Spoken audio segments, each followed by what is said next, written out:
Ew, ate! Hi mga ate at kuya! Tito Mars is here. Nandito na naman po tayo para sa isa na naman pong vlog. And for today's video, ang gagawin natin is pupunta po tayo ngayon sa debut ng pamangkin ng best friend ko. Kung napansin niyo po sa title, hindi naman ako makatanggi kasi itong best friend ko na to, ito talaga yung best friend na naasahan ko nung college kami. Yung tipong wala kang pambaon, wala kang pang recess, wala kang pambayad ng project, wala kang pang ambag sa thesis. Talaga sinuportahan niya ako sa ganyan mga klaseng eksena. Minsan nga kapag wala akong pambayad ng tuition tapos hindi ako makakapag-exam, talagang nandyan siya para sa tabi ko. Para talagang alalayan ako. So, sino ba naman ako para tumanggi sa imbitasyon na to? At eto pa, na-excite ako kasi yung debut gaganapin dito sa May Timog sa isang hotel. Bilang 30 na ako, ngayon lang ako makaka-attend sa isang debut na ginanap sa hotel. So ako, syempre, excited din ako kasi ano bang feeling, ano bang itsura ng magdidibu sa hotel? Kasi yung mga debut na na-attenan ko dati, mga ginanap sa mga bahay, sa mga covered court, sa tennis court, o kaya minsan sa kalsada, tapos may tolda, di ba? So sabi ko ngayon, ala, ano kayang experience, ano kayang ganap, ano kayang itsura ng debut na gaganapin sa isang hotel. So ako, na-excite din ako. Maya-mayang konti, bilang hapon pa naman po yung mismong ganap, makakabili pa tayo ng mga regalo. Kasi 18 gifts ako eh. Kasali po ako sa 18 gifts. Hindi ko lang alam kung ano po yung maiiregalo ko. Pero maya-mayang konti, kasi maaga pa ngayon, parang 9:20 AM pa lang, yung debut gaganapin yun ng 6 PM. So maya-mayang konti, pagkatapos ko ditong mag-ayos, pagkatapos kong maglinis, pagkatapos kong kumain, pagkatapos kong gumawa dito sa bahay, bibili ako ng regalo, tapos ayun yung ibibigay ko sa kanya. So samahan niyo po ako ngayong araw, sana mag-enjoy po tayong lahat. Ew, ate! Alas 2 ng hapon na ngayon, 2:03, pero buti mga alas 6 pa yung debut. Kaya medyo marami pang time. Yung regalo, hindi na ako lumabas kasi umuulan. Ang ginawa ko na lang, nagpabili na lang ako sa kapatid ko. Umuulan ngayon, nakakaloka. Ayun o, umuulan-ulan siya. Parang nakakalungkot kasi umuulan. Pero alam niyo yung feel, di ba? Kunyari, magde-debut ka, tapos umuulan. Kasi maganda kasi yung debut na maaliwalas, walang bagyo. Kahit nasabihin mo na nasa covered court naman, kahit sabihin mo na nasa hotel naman, o kaya nasa, alam niyo yun, loob, indoor, pero iba pa rin yung debut na walang bagyo, walang ulan, hindi maputi. Diba? For sure, alam ko naman na naiintindihan nyo naman yung gusto kong sabihin. Alas 2 pa lang naman, so meron pang 2, 3, 4, 5, 6, halos 4 na oras para magpahinga at magpa-fresh. Gusto ko kayong isama dun eh, sa hotel na pagpupuntahan namin. Kasi nga, di ba, first time ko lang din naman mag-celebrate ng debut. Hindi ko naman debut. Mag-celebrate ng debut na pupuntahan sa hotel. Ito lang din sa Quezon City yun, kaya medyo malapit-lapit lang din sa amin. Siguro isang sakay lang. Pero dahil umuulan, tsaka kasama ko nga yung kapatid ko na magpa-vlog. Bago tayo umalis, gusto ko munang kunin tong mga sinampay ko.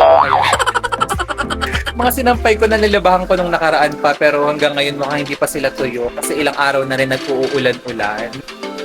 Kaya hanggang ngayon, nandito pa rin sila at nilalamok-lamok. Ang daming lamok! Time check. 5:06 na. Diba 6 PM yung debut, so sakto lang. Medyo kaya-kaya pa naman na. Tapos nakabili na rin ako ng regalo. Pinabili ko to sa kapatid ko kanina kasi nga di ba umuulan. Umila na rin po ang ulan. Hindi na rin po siya maulan. Medyo maayos-ayos na rin po yung panahon na yon. Kaya medyo hindi na rin po mahirap bumiyahe papunta po dun sa may Tomas Morato. Pababa na kami kasi nandyan na yung Grab. Nag-Grab na kami kasi medyo malayo yun dito sa bahay namin. Tapos dalawa pa kami ng kapatid ko. Andito na yung Grab eh. Ayun. Na siya. Ayaw niya gumalaw. Hindi siya gumagalaw. Togi-togi mo nga. Hindi siya gumagalaw mga ate. Akala niya siguro hindi kami mag-grab. Ew, ate! Dito na kami sa Grab. Time check. 5:30 na. So, 6 PM pa naman yung debut. Kaya may 30 minutes pa and feeling ko naman hindi naman masyadong traffic. Kaya sakto-sakto lang yan. Medyo madilim dito sa loob ng sasakyan kasi dim yung light. Pasensya na kung medyo hindi niyo ako nakikita. Babalitaan ko na lang kayo kapag nakababa na kami. Kapag nandun na kami sa mismong location ng tip. Later!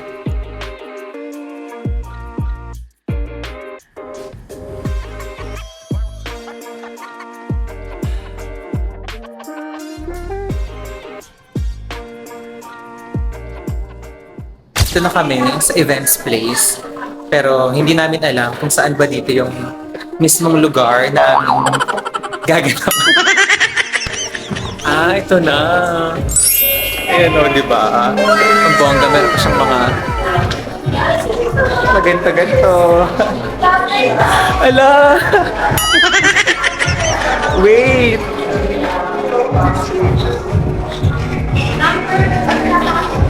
Di ba? Cute! Ang ganda ng place. Sama kami sa Tekot, Inomar. Sama kami sa Tekot. Ayan sila yung mga kainuman ko doon sa bahay nila G. Lalagyan mo, may nagkang raffle ticket. Lalagay mo yung name mo, relationship, birthday date. Ito. Lalagyan mo dito sa ating... Ngayon na. Kahit mamaya. Mamaya na lang. Kahit mamaya. Sige. Thank you. Pasok na tayo.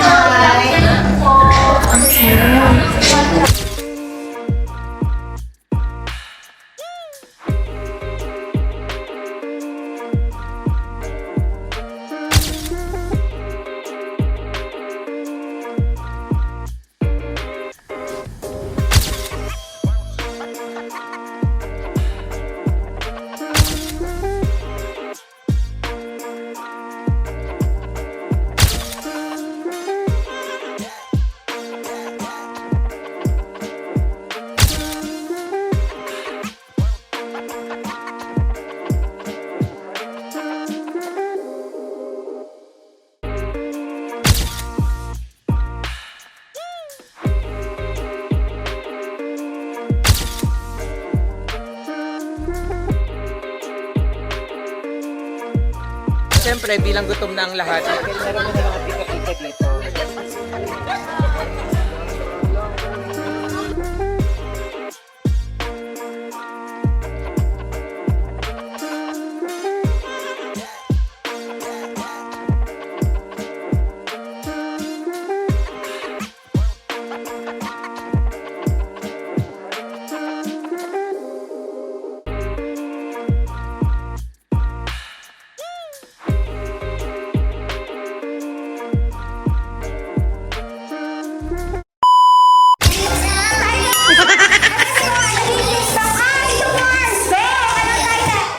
Nobody's better, Fetiwa.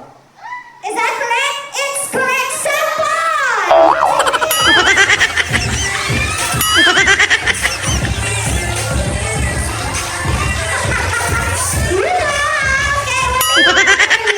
Table number 3. Thank you very much. Please take your seat. Okay. Ew, ate!